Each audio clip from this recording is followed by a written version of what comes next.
गोहद नगर में बढ़ते अपराध पर शिकंजा कसने की बजाय अपना मामले को दबाकर कहानी को बदलकर एफआईआर लिखने का मामला सामने आया है। वार्ड 4 की रहने वाली नाबालिग लड़की जब अपने भाई को टिफिन ले जाने को बुलाने गई तो रास्ते में हवस की आग में अंधा होकर बैठा दरिंदा योगेश महौर ने उसे रोकने की कोशिश की। जब वो लड़की वहां से जान बचाकर भागी तो उसने धक्का देकर उसे गिरा दिया और फिर उसकी मारपीट की। डरी सहमी लड़की रोते अपने घर जाकर माता पिता को बताती है तो लाचार माँ बाप लोक लाज से सहमे हुए पुलिस थाना गोहद जाकर कार्यवाही की बात करते हैं। तो पुलिस द्वारा जाने क्यों अपराधी को बचाते हुए पीड़ित पक्ष को 2 घंटे थाने में मुलजिम की तरह बिठाते हैं। कार्रवाई न होते देख पीड़िता ने किसी के कहने पर जब एसडीओपी को मामले से अवगत कराया तो वरिष्ठ अधिकारी के कहने पर थाना प्रभारी ने अपराध तो दर्ज किया, लेकिन साधारण मारपीट की धाराओं में। सूत्रों ने बताया लगभग 10 वर्षों से एक ही थाने में जमे आरक्षक धर्मेंद्र जाटव से अपराधी का अच्छे तालमेल है। आरोपी पुलिस थाने की गाड़ी भी पूर्व में चलाता रहा है, जबकि सूत्रों ने बताया कि आरोपी छेड़खानी, बलात्कार जैसी संगीन अपराधों धाराओं का अपराधी है, जो पुलिस की आड़ में आए दिन नाबालिग बच्चियों को घेर कर रास्ता रोकता है। ऐसे दरिंदगी के कृत्यों को अंजाम देने वाले आरोपी पर साधारण धाराओं में मुकदमा कायम करने से आरोपी के हौसले बढ़े हुए हैं।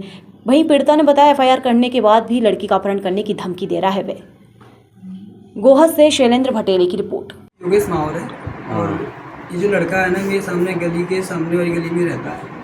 किस तरीके का लड़का है सर, इसका बिहेवियर और इसकी जो हरकतें हैं बहुत गंदी हरकतें हैं, बहुत बदमाश लड़का है। और ऐसी बदमाशियों की हालातों में इसको पहले भी इसके बहुत सारे लड़ाई झगड़े हुए हैं। इसको 376 भी लगी है ऐसे ही मामलों में, ठीक है। और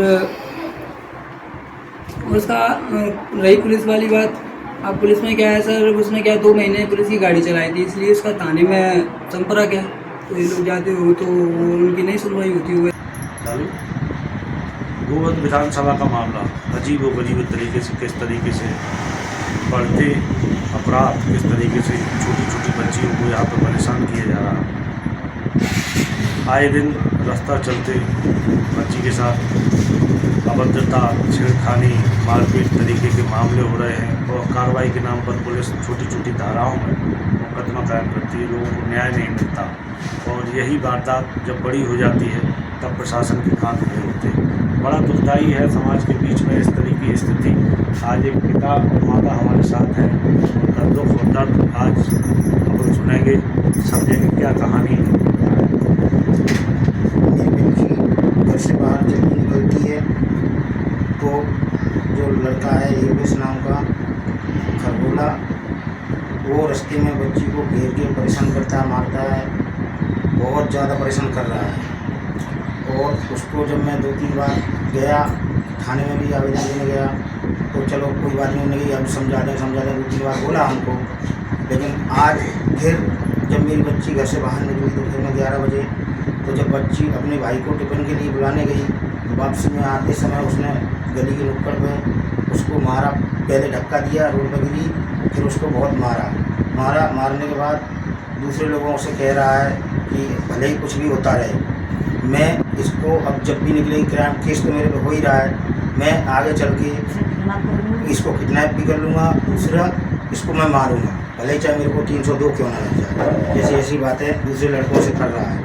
और सारी खबरें ये जब हम लोग थाने जब भी जाते हैं, हमसे पहले थाने में इसका फ़ोन पहुंच जाता है।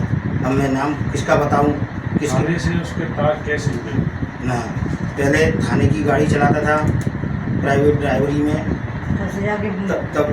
तब से उसके संपर्क बने हुए हैं। इसके लिए अब हम जब भी जाते हैं तो हमसे पहले उसका फ़ोन पहुंच जाता है। तो उसमें जाके हम आज गए थे अपनी रिपोर्ट लिखाने, तो पहले तो बहुत देर तक हम इधर उधर घूमते रहे। 2 घंटे के करीब बाद हमारी रिपोर्ट लिखी गई।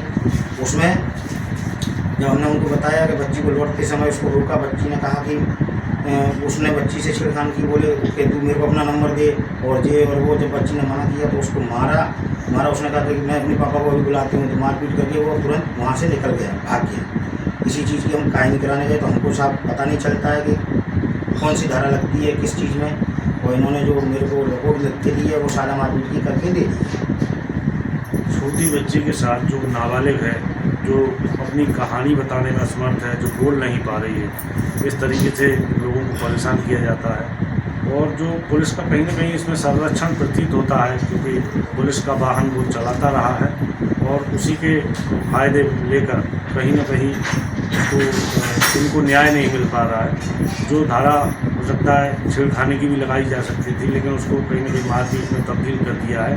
और लोगों को जब न्याय नहीं मिलता तो कहीं ना कहीं लोगों को न्याय के प्रति आस्था खत्म होती है और कहीं ना कहीं अपराध बढ़ने के भी आसार रहते हैं, क्योंकि जब लोगों को न्याय नहीं मिलेगा तो वारदात मजबूरी में लोग आत्मसम्मान के लिए, स्वाभिमान के लिए कहीं ना कहीं क्राइम करते हैं।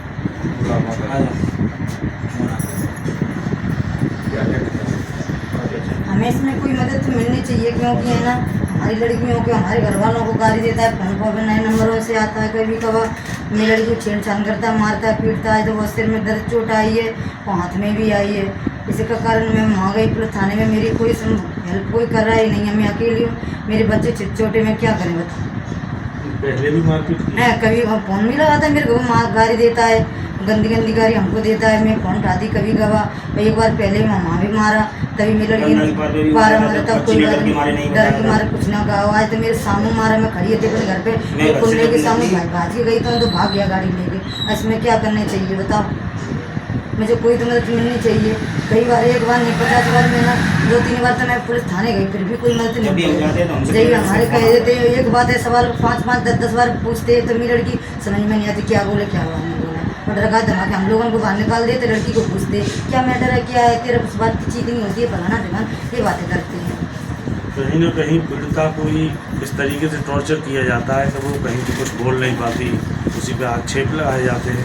कई मामले होते होंगे, लेकिन जब भी कहीं ऐसा सच्चाई का मामला आता है तो लोगों को न्याय से वंचित रखा जाता है।